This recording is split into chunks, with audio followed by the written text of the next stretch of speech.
దసరా వచ్చిందంటే చాలు తెలంగాణ, కర్ణాటక రాష్ట్రాల్లోని ప్రజలందరికీ గుర్తొచ్చేది జమ్మి చెట్టు. అయితే కేవలం ఆధ్యాత్మిక పరంగానే కాదు, ఆయుర్వేద పరంగానూ జమ్మి చెట్టులో అనేక ఆరోగ్య ప్రయోజనాలు ఉన్నాయి.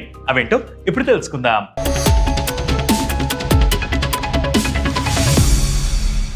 దసరా రోజు జమ్మి చెట్టును పూజించి ఆ చెట్టు ఆకులను బంగారంగా భావించి వాటిని పెద్దల చేతిలో పెట్టి ఆశీస్సులు తీసుకోవడం తరతరాలుగా వస్తున్న ఆచారం.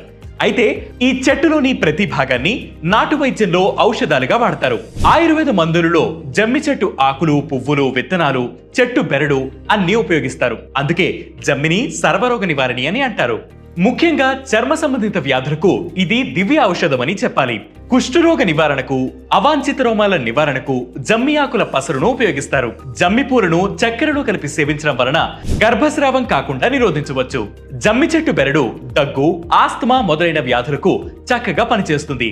కొన్ని జమ్మి ఆకులు, చెట్టు బెరడు, 2 మిరియాలు నూరి మాత్రలుగా చేసుకుని మజ్జిగలో వేసుకుంటే అతిసారం తగ్గుతుంది.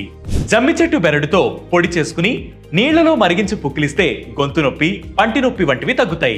ఇలాంటి హెల్త్ వీడియోస్ మరియు హెల్త్ టిప్స్ కోసం ప్రతిరోజు వేటి న్యూస్ యాప్ ని ఫాలో అవ్వండి. దాంతోపాటు వేటి న్యూస్ తెలుగు యూట్యూబ్ ఛానల్ ని సబ్స్క్రైబ్ చేయండి.